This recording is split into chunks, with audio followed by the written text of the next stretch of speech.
Hello, everybody. 5x5 in chat. Let's see if this is working on the old voice communications coming through with this 5x5s in chat. Here we go. If you're watching this on the recording, you're probably wondering why I'm asking you if you can hear us, because you will be hearing us, because that's the recording, but we do this show live. This is Shuttle Sunday. We do it live in Space Coast Live on occasional Sundays where we've got a free Sunday because we're going to go through all the missions in order so we can spread this out over time, but there are a lot of missions to cover, so that's the fun thing. So yes, we are now moving on to STS-41-G and STS-51-A, and this is where we start getting down into the meat and potatoes of the shuttle's operational flights. This is when Space Shuttle was carrying out the operational missions that it was designated to do, but at a much faster cadence than they actually managed in the end, which is unfortunate, but that's all the story we know about, that the rapid reusability that we're hearing about, but didn't stop us having some exciting missions to cover, because these two missions we're covering today are very exciting. Now, if you're watching this live, in the live show, you can ask questions. We're interactive. So you can do it at Spaceflight in chat, ask a question, and we'll try and cover them between the two missions.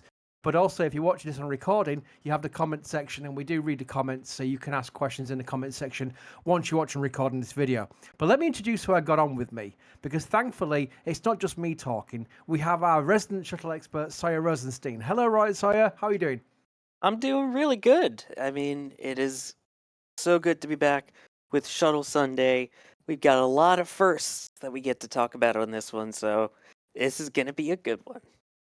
Indeed, and I think we'll start with, as we were talking before we started the show, just how amazing these shuttle patches continue to be. This really is just another example of how amazing the patches were, because this is STS-41G's patch, and it really is beautiful. Once again, so well designed. I absolutely love the way that the old style shuttle missions had a patch that not only looked amazing, but also told the story. And I saw you like mentioning the story behind the patches. Do you see any Easter eggs inside this patch? Uh, Let me take a look for this one. So obviously you've got the astronaut logo sort of insignia there in the middle, the stars representing the original mission numbers for all of these before things got shifted to the crazy lettering system. And you might notice the Canadian flag, of course, because of the first Canadian astronaut to fly into space happening on board this mission in Marc Garneau. Indeed. And I also noticed an Easter egg that I'd never noticed until I started going through our resources. We've got all these. I'll tell you one thing, we're going to show you a lot of photographs and some video, but the photographs, I only selected the ones that I really, really liked. We have hundreds of photographs for each mission in L2. A lot of it, some of it's public, and some of it is like donated, some of it's scanned from people's lofts and sent to us. And it's amazing that we can collect all these from the missions. And that's why we do Shuttle Sunday, because we can go through a lot of this stuff you might not have seen before. Some things you will have seen before, but some things you won't have. But when I was looking at the patches, I did notice that they did mark the fact this is the first flight with two female astronauts. If you can see next to the names there, they actually do give the indication there where they show that there's two female astronauts on this flight. So we'll go through. This is the crew here. Here we go. This is really, it's almost like a high school photograph. It really is kind of very formal. But the famous person I immediately gravitate towards, there's two of them. There's Sally Ride and there's Bob Crippen. Bob Crippen, of course, as you will know, flew on STS-1 with John Young on the first flight of the Space Shuttle program with Columbia. And this was his mission. This is where he got to command this mission, because John Young commanded STS-1. So it was perfectly done. But Sally Ride, Sally Ride. Brilliant, absolutely iconic figure with the astronaut corps also there as well on this photograph. And I do find it quite funny because it is very formal, very, very formal photograph there. And this is a pre-mission indication of what was involved on this one here. Have you noticed there's something people are maybe new to Space Shuttle just learning about it because they've got into space via SpaceX or whatever, and they're probably wondering why, what's this STS? What is STS stand for? It's Space Transportation System. That was the full name for the Space Shuttle. That was what it was called, STS, and that's why the missions are all STS and then the mission number. And this one shows the cargo configuration here. You can see there's a lot involved in this one here. This is where the payload bay really gets involved, because this is what the Space Shuttle was. It was a massive space truck, wasn't it? It wasn't like Dragon. It wasn't like Soyuz. It's not like Starliner. They are just crew transportation. This was pretty much a juggernaut in space. It's basically designed to be a bus, a way to quickly ship things up into orbit, have it come back down, refurbish as quick as possible, and get it back up. And so they wanted to load these payload bays with either large satellites because the payload bay dimensions just happened to be conveniently requested by the Department of Defense to be about the size of a school bus, maybe to fit certain spy satellites. And then for non spy satellite missions, get all of the different science research and customer payloads you can in there. Absolutely. I love this photograph I found in the pre-launch photographs we got in L2. I think it shows the era. Let me bring it up here. This really does show you what we're talking about the era-wise. Look at the state of how old this is. They're very old monitors. I'm sure there's like big light bulbs at the back of that monitor. We're not talking flat Look screens, are we? CRT. Yeah, that's right. Yeah, it really is. I can see we can just get a glimpse of the computer there. That's what they were doing. Look at the floppy disk drive. Five and a Oh quarter my inch flippy gosh. floppy disk. I am old enough to use one of those. On my Commodore 64, I went from a tape deck to a disk drive, and I thought, this is the future, boys and girls. We're using disk drives now. So I'm that age. But that is what was the cutting edge technology they used to test the payloads at Even the KSC solar before panels. launch. Yeah, We're so look at used to the this. iRosas, the flexible ones, this like one large thing. Look at how many tiny little individual arrays there are on there. We can zoom right in there. There we go. These are, I mean, again, I've said it before on previous Shuttle Sundays. These are very old photographs, but some of them are still very high quality. I'm really quite impressed. Here we go. This is one of the payloads. God, can you remember which payload this one is, Sawyer? Because there's a lot of payloads on this one. I'm Uh, maybe very unfair asking you that question. It's only because I don't know. Let no, me that's see. um. Wonder if that's ORS or if that's ERBS. Mm, let's go I think through that some more. probably ERBS, which by the way, that's the Earth Radiation Budget Satellite, which was an Earth observing satellite built out of NASA Goddard. I'll tell you a fun story. The fun story is a lot of these missions we got to cover coming up will have lots of payloads. I mean, we're talking lots of payloads. And you recognize them on the end of a remote manipulator system, which is the shuttle arm in space. But when on the ground, they look different. And I sometimes I get confused by which ones are which on the ground. I love this as well. This is the the satellite transporter they had, and I do believe they kept on using this, but they ended up using canisters. Do you remember this, Sawyer, where they took these out, the canisters, out to the pad and used a rotating service structure to install a payload at the pad? I do. And it was pretty much this vehicle. I'm sure it was the same vehicle. It just looked. I recognized the cab from it. Ah, really cool. Oh, back to the diagrams there, but we do have more photographs. Here we go. This is Bob Crippen in training. They used the neutral buoyancy laboratory at JSC to do a lot of the training for what they were working in space, because that was the nearest they got to doing what they do on spacewalks, but out in the environment of Earth. They could mimic it almost in the neutral buoyancy laboratory in JSC. And obviously, here's the zero G flights where they did a lot of their training as well. And I love that also, by the photograph. way, Yes. this flight made John Crippen the first person to fly 4 times on a space shuttle. Wow. There we go. Very cool. This photograph baffled me a little bit. What is going on here? Right. So, are they measuring? That almost looks like he's measuring how far away he needs to be to read things. I'm not too sure what is going on there. I have never seen this device before. I pulled it out of the resources because I was like, what is he doing? But it does look like it's something to do with his reading. Or a But yeah, magnification. I've no idea. Chat, if you've got any ideas, again, you might be listening to some recorded show and you're wondering why I'm asking you on a recorded show. This is actually a live show as well, and right now we're live, so that's why I'm asking chat who are in Space Coast Live, who are several hundred of people in here right now. If they've got any ideas what that could be, because they might not need to Oh, know about this mission, but they could easily know something about glasses or whatever, or eyesight. It'd be fascinating if someone has worked it out. And I heck, heard you go, oh, so maybe you know, Sawyer. no. I thought I had it. I was looking at something different. Okay. Kevin Michael Reed, our producer in the background. he wanted to be directed to an eye test, so maybe they're studying the effects of eyes on spaceflight, which is something they did and they still do to this day on the ISS.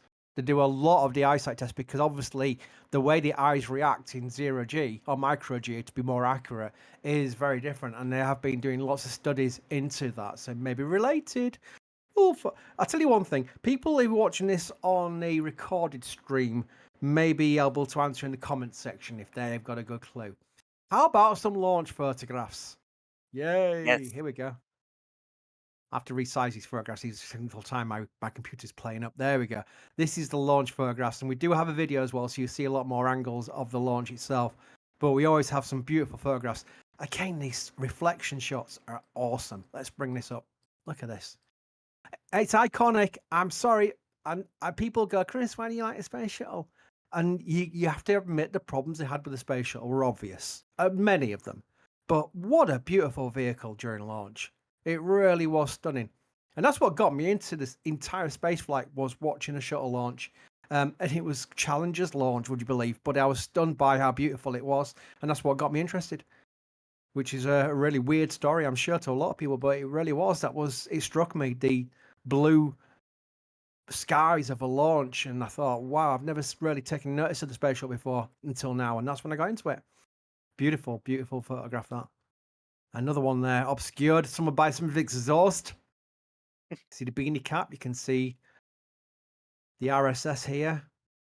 The It's fixed starting service to look structures behind. more normal, more shuttle-esque, and less Franken structure. Yeah, it's true. And then we're on to the mission itself. Here we go. We've got some photographs here, and we'll go to the video before the landing photographs. The IMAX seem to be starting to get some. It's not the first one with the IMAX. It's definitely something where IMAX for cameras were used more and more. And I'm sure they got some part of the video I'll be showing you will be from the IMAX footage as well, which is really cool. But I also like the fact that I've seen this in lots of shuttle photographs. They'll have their ops books and stuff on show, and I do like it sometimes when the books are open, so you start seeing it. We do have a lot of the shuttle operation books in L2, ironically, and they are pages and pages and pages and pages and pages. It's ridiculous, and you can imagine they've had to really study these books before they've gone up. But yeah, I always like seeing those actually on orbit as well. It's really cool. Yeah, and CanX, by the way, that was one of the Canadian experiments on board, so makes sense there. And this is the third time that this IMX camera flew, and footage from this was also shown in the Dream is Alive, which is still an amazing, amazing movie, documentary, whatever you want to call it. If you haven't seen it, find it, watch it. If they're ever playing it anywhere in IMAX, you must go. Awesome. We do have responses already to what that eye device may be.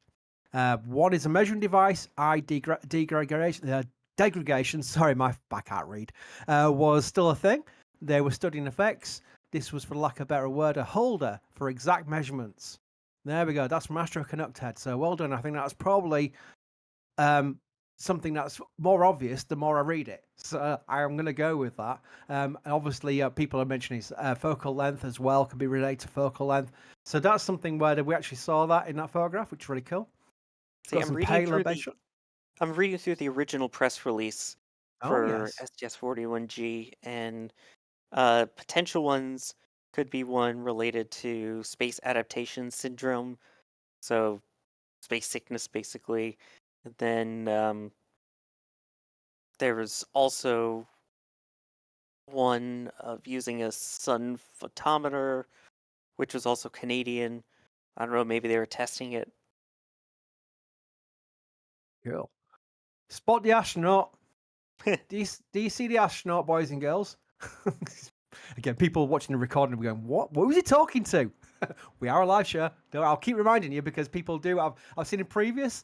We've got the archive of the Shuttle Sunday so far, and I've seen a few comments and a few old missions saying, why was Chris asking us questions? It's a recorded video. We can't answer him live. This is a live show when we do it. That's why why I ask people. Here we go. There he is. Or her. I'm assuming it's him. At the end of the payload bay there. In fact, yes, it is, because there's the OMS pods. Really cool photograph there. Moving through. There's a crew photograph on orbit. That's better than the more formal one on the ground. I do love how happy they all are, because imagine the weight they've had until their mission came up, especially with delays, space shuttle program in the early days. So they've had to wait, and they finally got up there to do the missions. Always glorious to see, Sally. Yes. Lovely photograph there. Right, another quiz for you. Name the location. I don't know, so you could probably say something and I'll agree with you. But if you actually know the location of that photograph from the Aft Bay, do let us know in chat or in the comment section, because that is a cool photograph. There's many of those examples.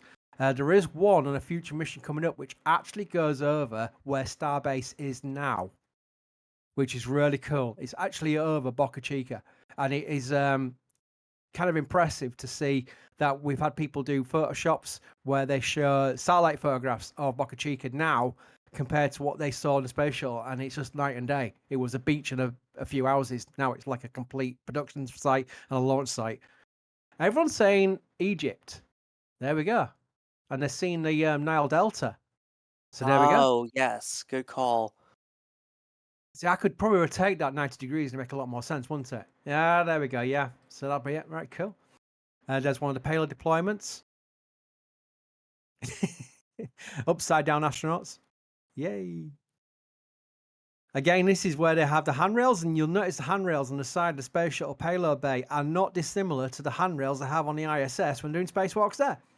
Very much lessons learned to do EVAs and having a safety harness and handrails for when they're doing EVAs on the Space Shuttle are the same way they're doing it on the ISS, which is really cool as well.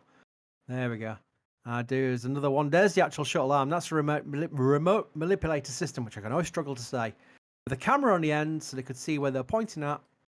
And that then morphed into the OBSS post-Columbia, which was more than a camera. It was a full array, a full suite of instrumentation, sensors and lasers.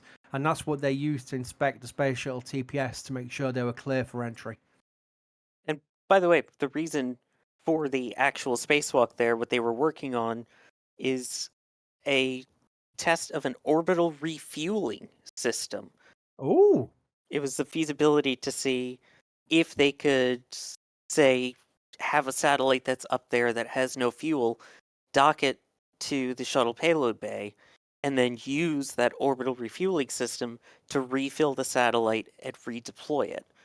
So that's what they were working on during their 3.5-hour spacewalk. and that's still a new thing. If you think about it, they've done the RMM tests on the ISS, or RRM, I should properly say it, which is where they did satellite refueling tests on the ISS. And that was just years ago. And obviously, refilling is going to be a massive big deal going forward with Starship, because that literally is a key ingredient of the whole Starship architecture for it to work. And that's coming up. So if you go back to the 80s, and the shuttle was working on that, then you just goes to show how much they've probably taken a lot of lessons learned over the years, going back to even then. I find that impressive. That is really cool. Right, we do have a video to play. I won't play it all because it'd be too long otherwise, so I might skip through some of it, but there's audio on this. This is where we go quiet for a bit, but after we play this video of the highlights of this mission, as narrated by the astronauts on the actual mission itself, which I think is always cool, we'll then take some questions from our panel. So let's play this video next and see how we go.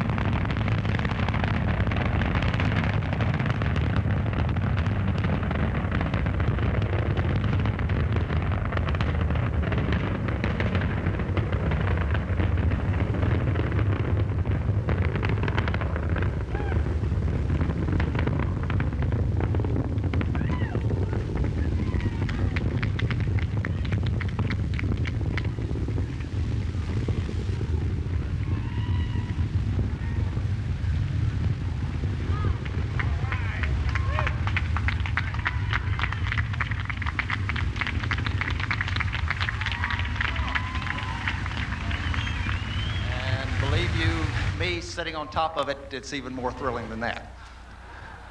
Some of those cheers you heard in the background were some of the rookies on board, I think, saying, all right, we're finally going.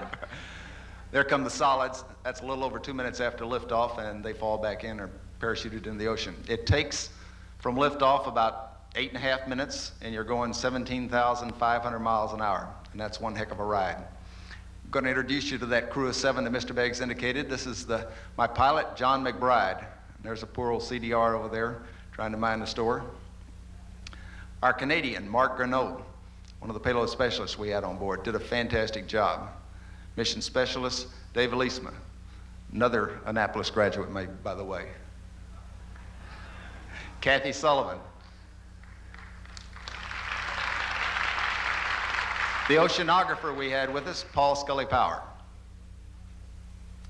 Another mission specialist, Dr. Sally Ride.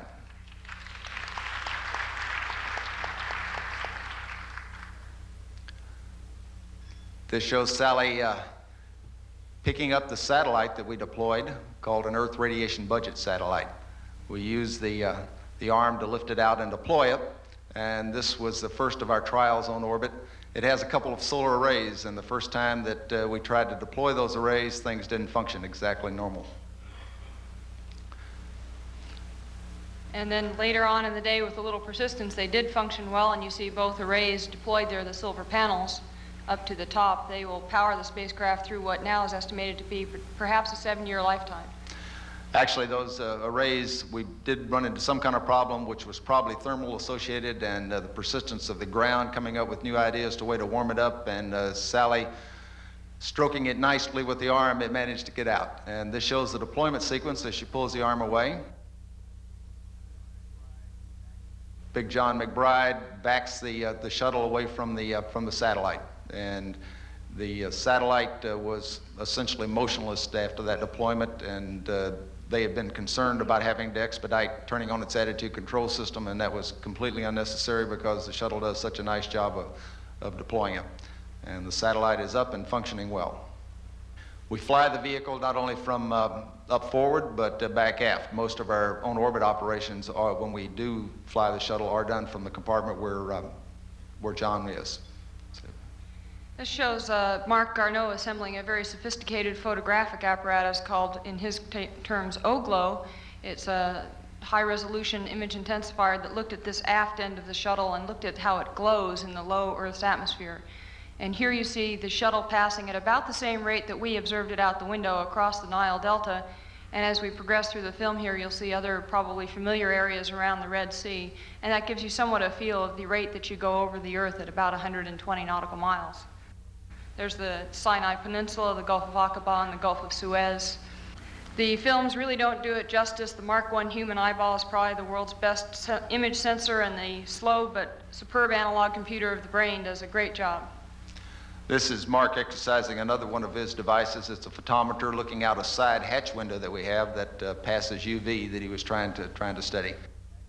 Still coming across Egypt. Actually, what Kathy was just saying is really true. We've never been able to capture it adequately with films.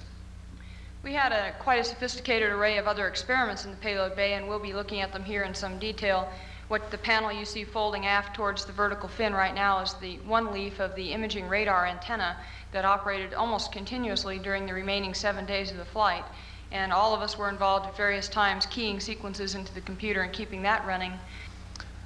One of the mundane things you have to do up in space is eat. We sat down and had our 3 meals a day. Nothing else, just having the meals gives you a chance to relax a little bit from a rather hectic day's activity, which it can be. The food is good. It can be a way to sit back and relax. We do get some fresh things up there nowadays, like such as these carrots. Mark's going to lose the thing there. One of the things I'm asked about is how do you get 7 people in a craft that size, and you take advantage of all the volume you have. There's Kathy up on what would be called the ceiling down here on Earth, and there's Sally on the wall over there, and somebody's down on the floor. And the bread will come by momentarily. Right.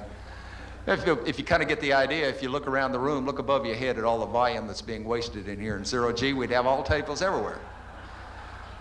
And now this final bit of the film is our version of a quiz. It is rumored there were 7 people on this flight, but we challenge you to count the crew members.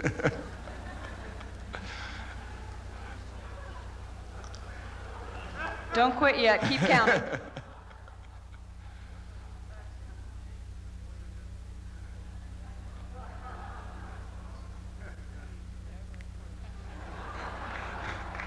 The other way of getting 7 people on board is to keep them moving. Nobody hold still.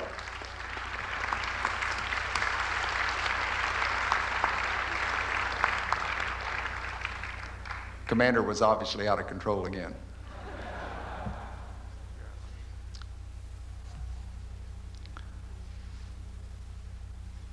One small point about having 7 people on board,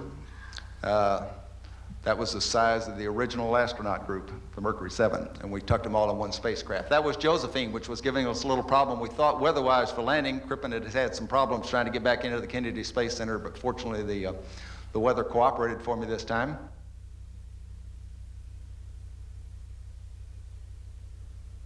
We managed to get in on runway 33. Actually, when I came over Jacksonville, Florida, doing Mach 4, I could see the runway, and I was still about 100 miles away. That's the kind of VFR weather I like.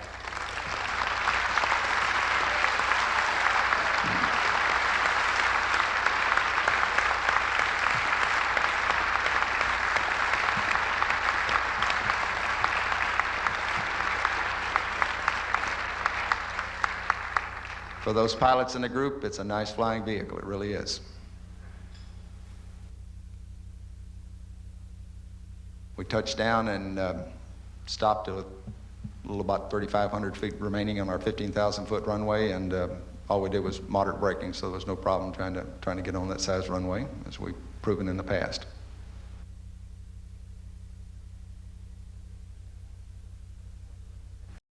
Let's see if I can bring up some landing photographs, because there's a wonderful photograph in this collection. Let me try and go through them in some kind of order, but these are photographs from landing from this mission. I was going to go through them. There's some nice long-range shots from a helicopter, probably. That one's from the ground of Challenger landing. You can see the skate people there, because there was obviously hypergolics and stuff like that, which you have to get out of the way before you allow even the crew to egress. So they are the first people from the runway crew who will arrive at the back of the space shuttle. There we go. You can see all the lines being the cooling and what have you being linked up there. Yeah, it's kind of like with Crew Dragon right now, when you see the people go out there in the fast boats with the suits and they do the quote-unquote sniffers to see if there's anything before the guy then jumps onto the capsule to rig it. That it's basically the shuttle version. Indeed. That's a nice photograph. I'm not too sure if this is from the landing or not. It probably might be during the hack. I don't know. But that does show the pads of the Cape. So that's pretty cool photograph that we found in the collection. But also, that's a nice one from re-entry. You can see the glow from the outside. And the less than impressive flight suits that they were coming back down with, which is basically like an overall. I don't think that would help them in many scenarios. But also look, before the pre-glass cockpit, you can see the displays there, the old displays, which were there on Challenger, sorry, I beg your pardon. And this is the landing track they took. This is really impressive. This came right over Canada. It really came in that way. Very different, because I remember during the later missions, they'd either come through this kind of area here, over California, and go through via Texas, and then come through to KSC that way. So that was a very interesting mission profile there. It was the first time ever that they did a re-entry over the east coast of the United States. This is the photograph I wanted to bring up. This is glorious, this photograph. Just before touchdown. Obviously a remote camera, but at the end of the runway at DSLF, which is really, really cool. Wow. Just shows the gliding coming in. Nose up. Beautiful photograph, that.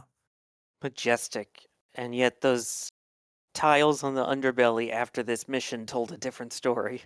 I don't know. I don't think we've got any post-landing ones. No. But I think a lot of the TPS issues were covered in a previous video, weren't they, Sawyer? Yes, but there was a new one that came up with STS-41-G. So, they had a missing strip of a little bit from the OMS pod. However, once it came down to the landing, there was a bunch of tiles on the underside of the left wing that were damaged, and one was just completely gone. And it turns out they found the culprit was the waterproofing material that they use. So each tile has a waterproofing material in it that typically will burn away on re-entry, and then when they use the tile again, they reinsert it with that sort of waterproofing material. It turns out it was loosening the bond that was holding the tiles to the orbiter. So they had to remove and replace more than 4,000 tiles and create a brand new waterproofing agent. There we go. Also, that's from Mission Control. You can see the old displays, the old room with the old computers, and then the old landing track. This is all very much the era of the time. You can see this was during the mission, in fact, because you can see the crew on board. Look, there's crew waving at the people. But at the time, that must have been top of the range tech. It really was. I mean, the way they've modified it since, several times, in fact, several times been modified since. Now it does look properly up to date. That is really cool. Let me go back and go back to the original thing. So we'll take a few questions and see what we've got in our queue. 1 second. Let me bring up this one. That's the one we can leave it on for now while I go to the panel. 1 second. First of all, thanks to RC Horseman, who started this off with 5 gifted Red Team memberships, and so did Matt's as well. Matt's gifted 5 Red Team memberships, and Booster 1058 gifted 1 Red Team membership. So that's awesome. That's 11 new people who are in the show who got a gifted membership for free, no commitment for a month, for all our membership content in our YouTube channel. So that is awesome support, as always, from those people. And if you got a gifted membership, do say thank you in chat. Talking about people in the live show, of course, because obviously people watching and recording of this will be wondering what we're talking about. There we go. Matt did actually ask a question saying no parachute during landing. When did the parachute system start getting involved with landings, Sawyer? Can you remember? I believe that was with Space Shuttle Endeavour in the 90s. It was when they first started equipping them and using them. There we go. Westy was admiring my peak making shuttle noises on the talkie during when we were trying to fix the audio for that video. There we go. Astro Joe just says, love Shuttle Sunday. Thank you. Well, thank you for watching. It's really cool. And then we had lots of people talking about the eyesight device that we saw earlier, which was really cool. Hey, should we move on to the other mission? Should we move on to the next mission? We've actually timed it quite well. We're pretty much got 20 minutes to go. This one is less content on this one, so I'm going to get rid of some photographs here because my laptop is full of stuff that we can bring up, that we can go back to the next mission here with. That's less windows for it to deal with, which is STS-41-G if I can find it. 1 second. Yeah, 51A is a very fun mission. Here we go. All right, so let's get up the preps because we can start with. There we go. More minimalistic, this patch, but still absolutely beautiful. Really is. You can see they would put some thought into this. Sawyer, do you see the Easter eggs? Well, yeah, first off, the crew ended up creating their own mascot, and their mascot is the eagle. So you'll see the eagle there. You've got the 2 satellites that you see flying there. Those are the satellites that one is meant to represent satellites that they'll be deploying, and another that they're meant to be retrieving. Because the main goal, retrieve 2 satellites. So you see those streaking there. Awesome. Let's go back to some pre-launch photographs. This is preparation. This is showing where they're going to be involved in retrieving the satellite. And you can see the artistic design at the time. Now, hand-drawn, hand-drawn, before the days of fancy CGI. And there's 2 satellites in the payload bay pre-launch. And there's the Eagle. There we go. That's what I was getting to. There's the crew. And basically the Eagle there, which is not a real eagle. I do not believe it's a real eagle. It's not nice. It's not a real one. There we go. But there's a cool photograph there of the crew. We've seen the patch. More diagrams of what they're expecting for this mission. There we go. There's pretty much a hand-drawn what we're going to do on this one for the retrieval. You can see there, which is basically expansion on what they were doing previously. Another one there. That's beautiful. I really love these. I think they're just beautiful. Beautifully drawn. Really cool. And another one there. And then we can go into the launch photographs. 1 second. Which, by the way, the commander for this mission was the first one to finally be selected from the TFNG, we'll say the 35 new guys, to actually take the commander role on a shuttle flight. Everyone else had already been a part of the NASA astronaut corps since Apollo, Soyuz, so on. There we go. Beautiful photograph. And now you can see the RS-25Ds Oh, the SSMEs. Sorry, don't get told off by Wayne Hale again. Can see that in Mark Diamonds. That's a beautiful photograph. Really is. And this is again the 80s. So it's just beautifully done. The external tank there. The SRBs. The lightning protection pole. And then everything else obscured by the exhaust, which is still a beautiful photograph there. There's the ascent photograph. There you are. Humans riding that fireball. Really is just stunning. Another beautiful photograph. Not from the other side, but look at things. Yep. Oh, the nature shot. Yeah. The arc shot with the flag. Classic. See outdoor row program. Can't get bored with the launch photographs. They're just beautiful. And we got the mission photographs here. Here we go. This is where we're getting to the business end of what we were seeing in the actual hand drawings. Now we're seeing it for real. Really stunning spacewalks at that time, untethered. And this is the business end of what the space shuttle was going to be doing. It was going to be launching satellites, many satellites per actual launch as well, and also retrieving them and repairing them and redeploying them and bringing them back. It's so many things the space shuttle program was designed to do that at the time was a massive demand for, and that no other vehicle could do apart from the space shuttle. Also, shout out to the satellites at the time, big cylinders. Really were. That's a lovely photograph. With the sun catching the arrays on it. All that you see the astronaut with the stinger, so to speak. It was actually the apogee kick motor capture device. So they would attach it to where the kick motor was, and then they would be able to use the grapple fixture that they put onto it over the main antenna dish. Then you could grapple that eventually with the shuttle robotic arm and bring it into the payload bay. This is the iconic sign that we started the thumbnail with. There is another photograph, better photograph of this, but this is where they started doing the photo opportunity with the for sale sign that a lot of people over the years have thought was photoshopped, because a lot of people use this in like memes or what have you, but it's not photoshopped, it was real. They actually did this.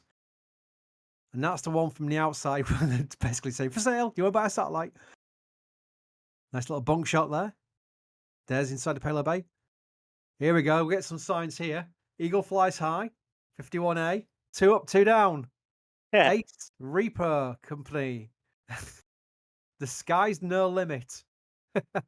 They really enjoyed this, but I'm thinking I've got the sign which we're using the thumbnail here somewhere. There's deployment. There's more deployment. There we go. This is the one. This is a real photograph. This is not Photoshop. They took the sign up there and they took this photograph. And you can see who's taking the photograph there, which I've always loved. You can see a reflection in their EMU helmet. There we go. Yep. And it's a bit on the ironic side that after all of that, finally retrieving these satellites that had been deployed previously, by the space shuttle, they were going to bring them back. I believe this one, for the second one, was Westar 6. Turns out Westar ended up selling to a different satellite company. Oh, there we go. So you joke for sale. Turns out it was sold. Yeah, there we go. Should have put another sign up there. Right, let's play a video. Now, we know we've not got audio coming straight through the video itself, so I'm going to put my microphone right next to my speaker so you do get some audio at least. Again, I'll be skipping through some of this video because they're very, very long videos and you don't want to be here for like half an hour watching a video. We can just get through to the main parts. So here we go. Hi, good morning, everyone. Welcome back once again. And again, it's my privilege to introduce the commander of 51A, Rick Hauk. Thank you all for joining us today. We have a very fun mission to talk about, obviously, and we're going to enjoy sharing some of it with you. Briefly, let me introduce again the crew. To my right is pilot Dave Walker, and to his right, Dr. Joe Allen, Dr. Anna Fisher, and Commander Dale Gardner. Why don't we go ahead and we'll roll the movie. which we'll narrate for you. It's about 18 minutes long, and then we'll throw it open for questions. That's our crew patch, which parenthetically, with some inputs from us, was designed by my uncle, who's an artist in Annapolis, Maryland. You've all seen launches before. They're always spectacular to us that ride on them, and I know from watching some of them, they're spectacular from the ground also. You're aware that we had a scrub the first day due to upper level wind shears, and even though it was a beautiful blue sky on that day, it was the right thing to do to cancel for the day, and we went back to the quarters and relaxed and got up the next morning, and 7:15 Eastern time, here we go. This is the second flight of Discovery. Always a beautiful sight as it goes through its roll program to point us downrange, and certainly a thrilling feeling. I'd like to turn it over to Dave Walker and let him give you some of his impressions of his first flight. Well, I was excited, obviously. They don't measure our heart rates anymore going uphill, but I'm sure mine was really thumping. On the other hand, the vehicle flew absolutely smoothly and exactly as we'd been prepared to expect it to, and the whole thing felt very controlled, although there's a tremendous rush involved with this particular experience, as you might imagine. Anna Fisher was our flight engineer, sitting in between Dave and myself, and being prepared to prompt us, make sure we did all the right things, which she did beautifully. Joe? 8.5 minutes later, we were in orbit. I asked if I could open my eyes yet, and this is what one sees when you do open your eyes. It's beautiful, beautiful sight. The crew members, Rick, looking somewhat relieved that the launch went so well. Trusty pilot Dave Walker, unidentified mission specialist Anna Fisher, and straight from the college campus, Dale Gardner. That is just a quick scenes of life in orbit. Our first task, of course, was to deploy Telesat. It was a nighttime deploy, and so this is a TV picture, nighttime TV picture of the deploy. It looks more or less like in the day. You just can't see it too well. Went smoothly, and really not much else to say about that. We had another deploy the next day, and Dale, why don't you describe that? Flight day 3, we deployed the SYNCOM satellite called LESAT sometimes, similar to what you saw this last spring on 41D. It's a large satellite, as you can see, comes out in that frisbee fashion that we've talked about before. It's about 14 feet in diameter and weighs 13,000 pounds. And it really looked large to us as it came out of the payload bay. Very slowly also, as you can see, only just a little over a foot per second departure from the bay. The one nice aspect about the SYNCOM deploy is that we punch it out down towards the Earth in the attitude we're at. So as it leaves the bay, and you can see here, we have a beautiful view of the Earth down below as the satellite departs. This is a few scenes of some of the things we do on orbit that don't generally get shown. This is a fairly mundane operation, but very important one, called the On-Orbit Flight Control System Checkout, which Rick and I did. Gives you a chance to see what the flight deck looks like a little bit on orbit, rather like a large airliner. The CRTs there can be seen blinking.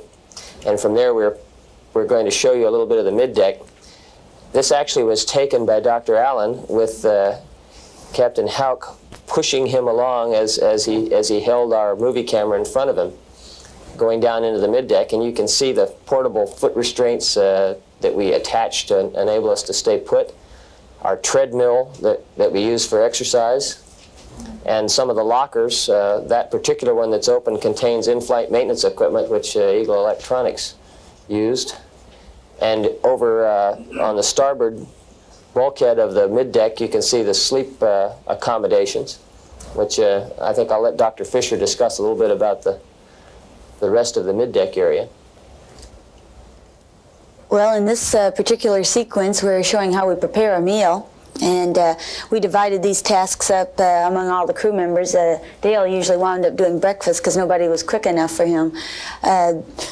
Making meals is a fairly easy task on orbit. All you had to do is essentially like, it's very good, essentially like backpacking. You essentially add water to the food, and it was very good. I'll let Rick describe what we're doing here. Well, at the risk of endorsing a product, that's an interesting physical demonstration on orbit of the fact that things really are weightless. That's how the crew was rewarded when we did something properly. Rick would release another handful. Since Anna did more things right than anybody, she got most of them.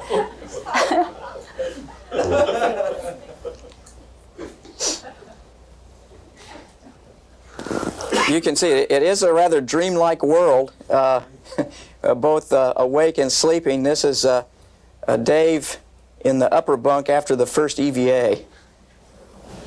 Saying, oh no, we have to do another one? Yeah. Part of our time on orbit is spent doing filter cleaning. What you see Dale and Dave doing here is removing some panels so that we can get to access to... Allen is large in personality but diminutive in stature. Whenever his personality got a little bit too large, we would stuff him away in a locker for a few hours. And then when a task needed to be done, it was my job to go down and get him out.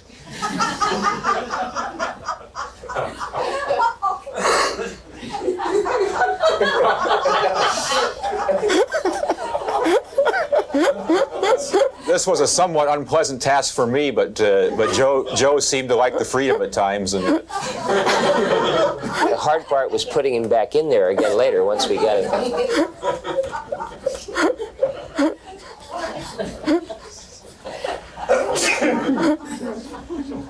Flight days 5 and 7, of course, are the EVA days. This is the airlock. You can see the two suits up by my left and right shoulder, the main suits. Down by my right leg is a spare suit that we carried. When it was determined the two prime suits were going to operate properly, we took that spare suit out and didn't use it. Up on the flight deck, the folks were preparing for the rendezvous. Yeah, the day started fairly early for Rick and myself. About an hour and a half into our post-sleep activities, we got involved in the sequence of burns that were going to require to bring us in proximity with the satellite. As you can see here, we were always checking and double-checking each other, making sure that every input we put in was correct. This is a sequence through the COAS, our device for that Rick used to look overhead to sight on the satellite. And this, as you can see the satellite at a distance of about, I guess we were 50 miles here. It looked like a star as you looked at. And I'll hand it over to Rick now to talk about the final parts of the rendezvous. Here we are probably about 300 feet now, maybe down to about 50 feet away from the satellite. We're firing lots of jets on board to slow us down, to rendezvous with the satellite, putting it just about 35 feet from satellite to overhead the bay. After the next sunrise, here's Joe getting ready to go out with the MMU. We have a sequence of footage now that are drawn from both the EVAs, interspersed. We won't distinguish between the two, but try to give you a flavor for what it was like. Rick says right at sunrise we went out. Dale's actually flying out here with Rick recording most of this on all sorts of film. About this time I thought that he should think twice about it, but Dale, go ahead and describe. Joe had done this on flight day 5 and had proven that the MMU and the Stinger concept for capturing the satellite worked perfectly. And I essentially had just a lot of fun on flight day 7, knowing that it all worked. Took a big load off my mind. I flew out a little bit differently than Joe had. You might remember Joe commenting that the sun had bothered him. It was in his eyes during the last phase. And you'll see here in a minute that when the sun finally does come up, I was fortunate enough to use the orbiter's nose to shadow the sun. So my approach to the satellite, and you can see that the shadow of the nose of the orbiter now is on the satellite and on me. And so my docking was a little bit easier with that information that Joe had given me from the earlier EVA. MMUs perform flawlessly, as you heard us talk about from space, and this method of capturing the satellite certainly worked well, and You can see the arm in the lower right corner of the picture, which was a position that Anna had put it in to assist in our station keeping task. Notice that the people who brought that satellite to us left it in absolutely perfect position with regard to its rotation and lack of nutation, which we appreciated. We can't emphasize that enough. The satellite originally was rotating 50 revolutions per minute, but was slowed down by ground controllers very painstakingly over many, many weeks' time. Positioned and slowed down, and in the slowing they left it still turning at a very, very regular rate. So it made our job absolutely easy as pie. Once docked, the procedure then was to use the MMU to stop the rotation, which was equally easy. You can see it's now quite stable, and the MMU pilot could then maneuver the satellite, turn it wherever we wanted it in such a way that Anna could grab the grapple fixture. Yeah, this is a sequence from the first rendezvous, and it worked just like it did in the simulator, getting Joe commands to maneuver it such that I could see the end effector, the grapple target, and it went very well, very smoothly.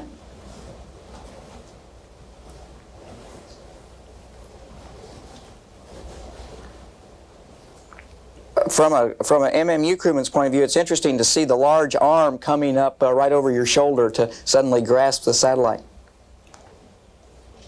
This is a shot of Dale working on the satellite, the top end. In fact, he just removed the Omni antenna with some very fancy space equipment known as pruning shears.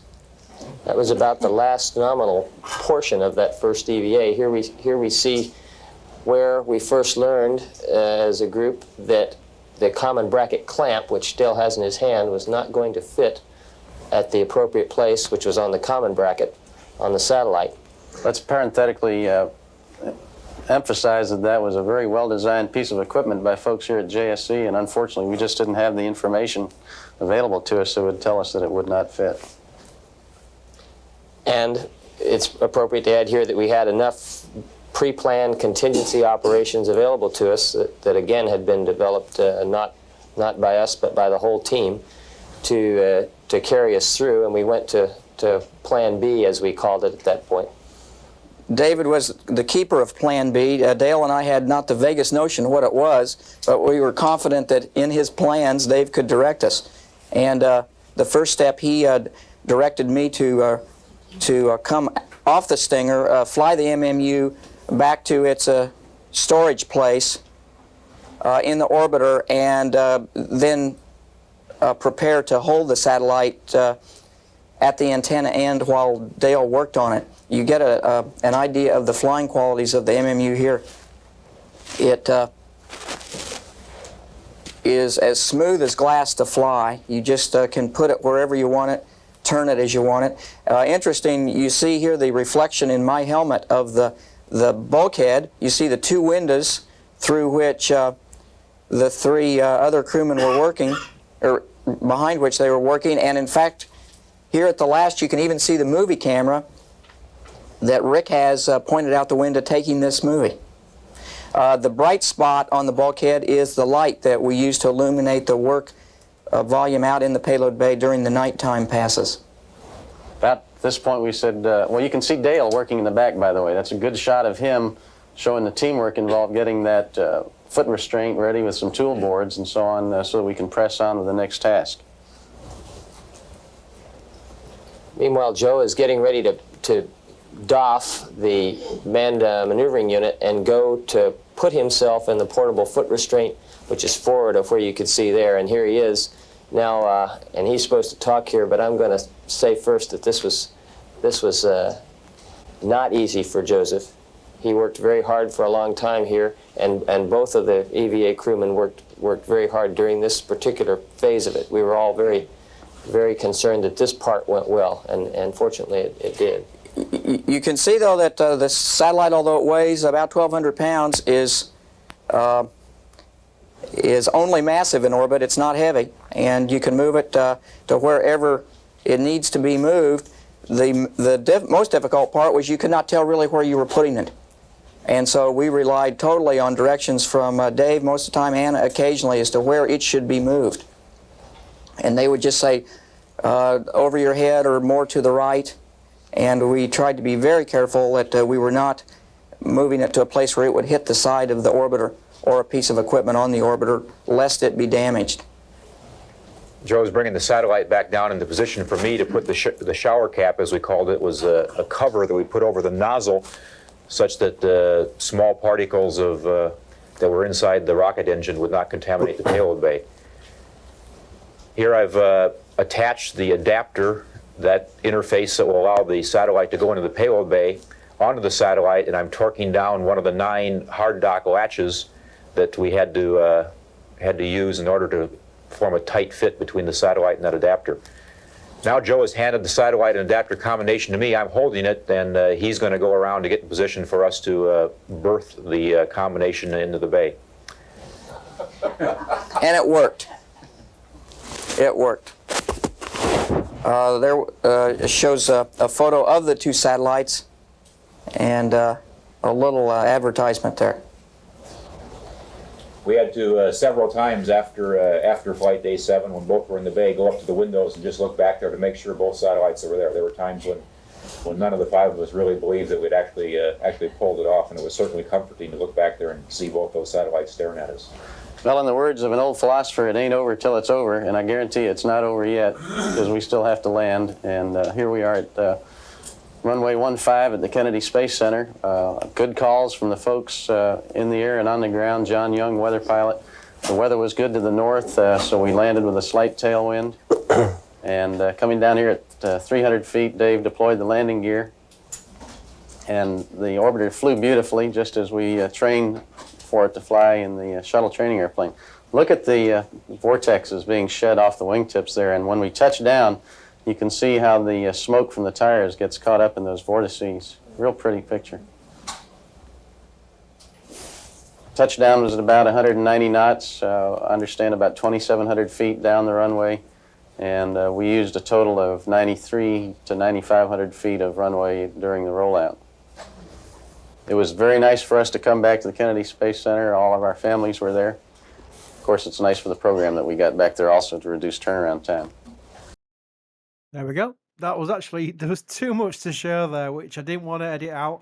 I was skipping forward some of the mid-deck stuff because it was like they were just going through maintenance and what have you. But then I remember they had the mid-deck locker pulling an astronaut out of a locker scene. I thought that's definitely going to get put in. I'm going to go back for that because that was definitely worth the scene because that was just fun to watch. So yeah, that was a mission covering that. Again, there's always little Easter eggs in all of these missions. Some of them, when you look through the list of the shuttle missions, you're thinking that one doesn't sound all that interesting, but then you watch the video of it and you find little Easter eggs like that, because that crew was particular fun, wasn't it, Sawyer? Oh, they had so much fun, and again, like they were talking about, that first retrieval did not go well, but they got it working and then had fun with it at the end. And it's interesting they mentioned the quick turnaround times on landing. For those who don't know, this was a record at the time for the fastest time between shuttle launches at 26 days between STS-41-G and 51-A. I mean, we covered it in 30 minutes, so they could have done better, but you know. Brilliant. By the way, I do have one question I want to ask you. I know you've answered it before, but I think people who may be just new to this series probably wondering the same question. I think it is a good question, and that is from Booster 4, who asks, why do some missions have letters next to the numbers? Yes, so after STS-9, they decided that they were going to come up with this numbering and lettering system because they were going to have so many more launch pads, and they were going to have a launch pad out even on the west coast at Vandenberg. And so they decided that the first number would be the number of the fiscal year that it was scheduled to launch in. So 41G was scheduled for 84, 51A scheduled for 85. The 1 indicates that it would be an East Coast launch if there was never a mission with a 2, since Slick 6 never saw an actual space shuttle launch. And then the letter is just where it is in the line of, all right, fiscal year 4, this is flight F, then it'll be G, then H, then I. Doesn't mean they ever flew in that order. In fact, they rarely did, but that's the lettering numbering. There we go. Thank you very much, Sawyer. Booster 1058. Well, the boosters now. Booster 1058. One of our regular supporters sent a super chat just saying, Sawyer, I heard you're low on tokens. Here's one. Oh, do you have a shuttle pun to finish the show off with? I don't know if I'm putting you on the spot. Not so much a pun, but I remember I was at KSC and I was told a very funny story. Because as you saw in that video, they had those small candies, which we all know are M&Ms, but they couldn't have any branding on them. So they joked that all of the new astronauts had to come in and lick the M's off of the M&Ms before they could fly. Oh my word. There we go. Actually, on topic though, because we did see that in that video, didn't we? With the actual crew rewards, as I called it, just to prove that they were in 0G, and he was kind of scared because NASA isn't one for endorsing products. They don't like that, so that's be very careful with the way they did that video, but that was kind of cool. Right. Yep, and also, by the way, that is the last time we will ever see the MMU. The final time they used the Yes. manned maneuvering unit flying away. And the last time we saw anyone fly untethered until 1994 when they did the first test of the Safer system, which is still in use today. Yep, the safer is people do ask, what happens if the safety wire detaches during ISS spacewalks? What happens if they're loose? How do they save them? Well, they got the safers. That's what they're, little jetpacks. So if they do become loose, thankfully that's never happened. If they became loose from the ISS, they can thrust themselves back and grab hold. Let's hope we never see that in action, but that is their safety margin there. They got the safers. Right, but Right. compared to the MMU, this new one is a lot safer. Oh, there's your pun. You asked for one. 1058, he's used it. He's used the pun, Turk, and there we go. Well, on that bombshell, I think we can say thank you, Sawyer, for joining us in Shuttle Sunday. We'll come to the end of this show, but thank you for joining us as always. Thank you, Chris. I love these. I'm so glad every time we get to do Sunday with shuttle stuff. It's great. Yep, we're going to work out what the next one is because we have lots of missions to go, but we'll try and pace them so that we have an hour's worth of missions, either 2 or 3, usually per Sunday. And then when we get some flagship missions, that might be just the one mission we'll have to take the full hour with. But we'll decide that as we go because we're getting through these missions. There's a lot more to come, as you know, the 135 missions to get through. So more Shuttle Sundays to come. But until next time, thanks for joining us and goodbye.